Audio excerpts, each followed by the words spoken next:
question comes from Rory Holscher in Galena, Illinois. This question is about Berkshire's investments and climate change. On one hand, Berkshire's utilities have large commitments to wind and solar power. Berkshire also has an investment in BYD, an innovative transportation company that may be comparable in some ways to Tesla. On the other hand, Burlington Northern hauls a lot of coal. You point out in the 2013 annual report that its profits could shrink if coal burning was curtailed. And then there's the reinsurance business. How do these and other Berkshire investments align with your understanding of the risks and opportunities posed by climate change? How should we think about this as investors? Well, I think that you've stated the facts on a whole bunch of businesses. And I mean, if you own a railroad that's carrying a lot of coal, it'll carry a lot of coal for a long period, a very long period, but it'll probably carry less at some point. I think that's very likely too. But I get all these questions from people, something they want me to fill out lots of forms and everything about how it'll affect our insurance business.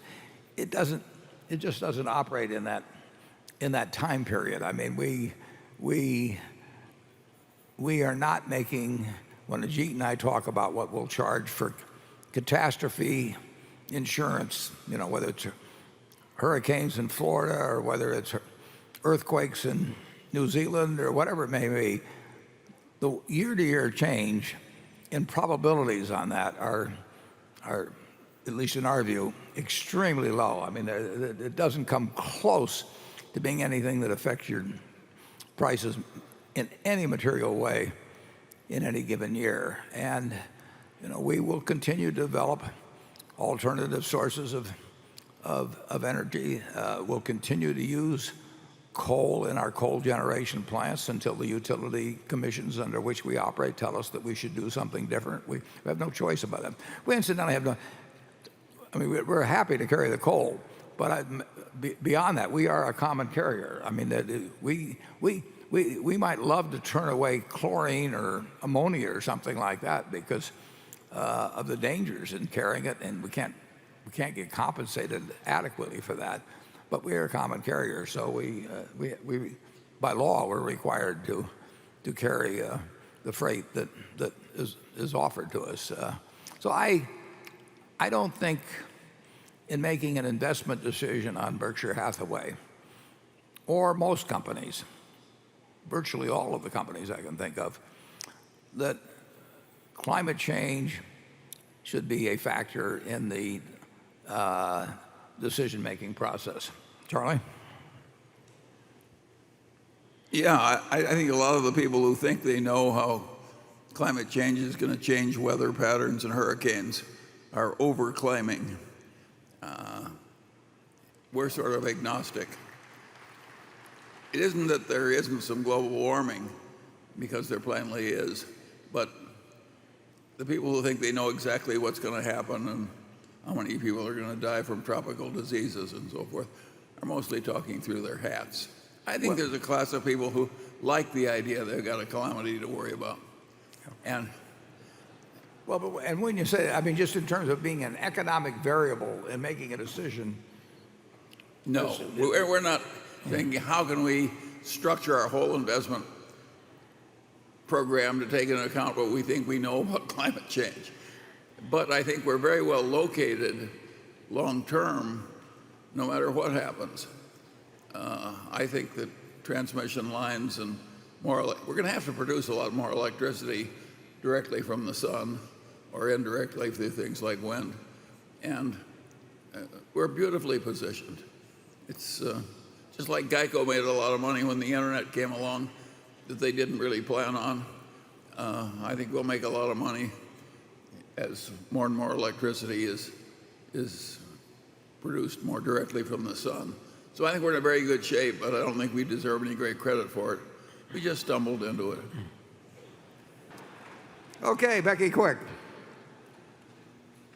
This question is from Manolo Salceda, and I'll preface it by saying he says that he is a true admirer of Buffett and what he stands for, so please don't confuse my bluntness and straightforwardness with a lack of admiration or empathy with this amazing person and his master creation. With that disclaimer. But His question is, you've stated several times in the past that if management, you, wasn't capable of delivering a better return than the index, then management wasn't doing the job. Then you said that the yardstick should be any 5-year period. You've just missed your 5-year period comparison. How come you didn't tackle the issue in your annual shareholder letter? Are you changing the yardstick, and what's next? no, we're not changing the yardstick, but I would point out that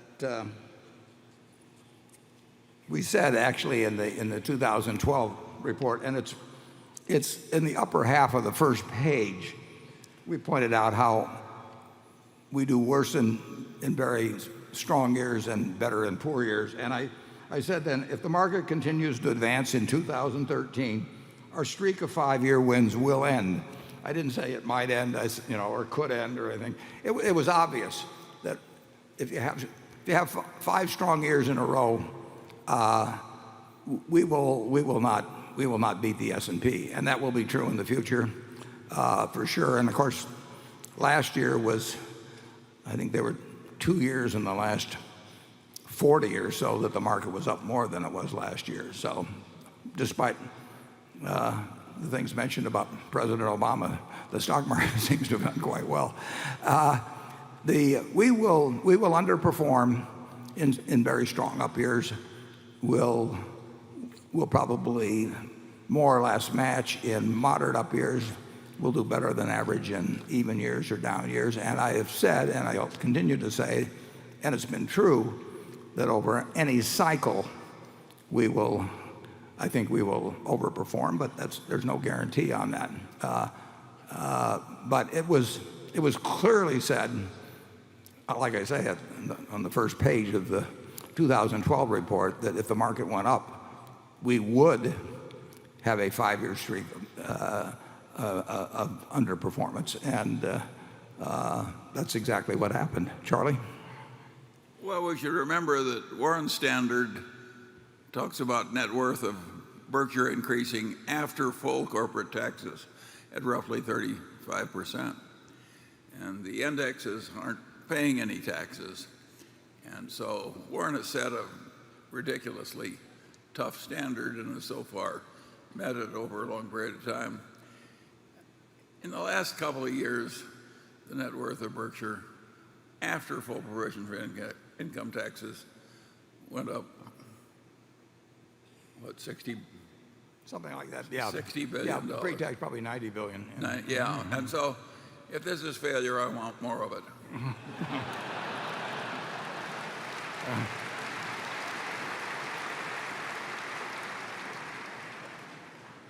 And you and Charlie, do you ever fight or argue, and any lessons over the years for how you manage your partnership of 2? Thank you. Yeah. Charlie and I have never had an argument. We met when I was 29, he was 35. We're a little older now. And in those years, 55 years, we've disagreed on a lot of things. And it's just never led, and never will lead to an argument. We argue with other people, but it hasn't occurred. I called Charlie on the Coca-Cola vote, and I said what the proxy statement said and everything. And said, "What do you think?" And we thought alike.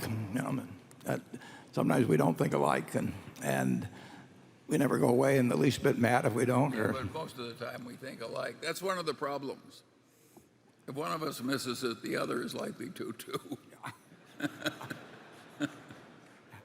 Yeah, I would say that. Well, there's no question.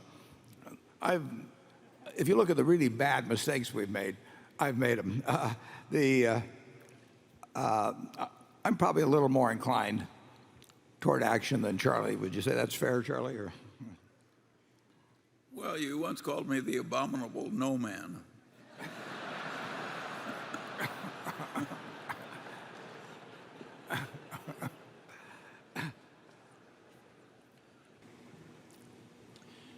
I am Bill Melby from Northfield, Minnesota.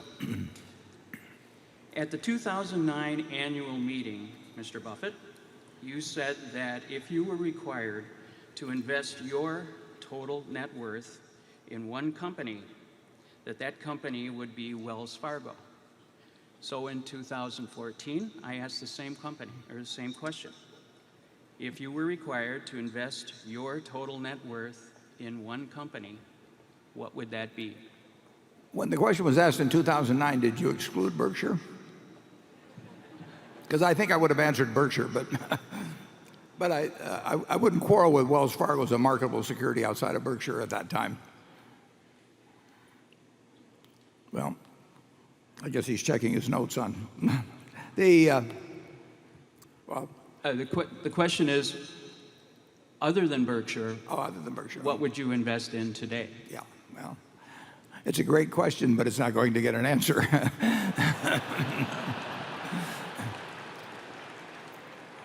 Charlie, do you want to answer it? No, I think you've given exactly the right answer. Well, I'm sorry to disappoint you, but we've disappointed others when they've asked that question.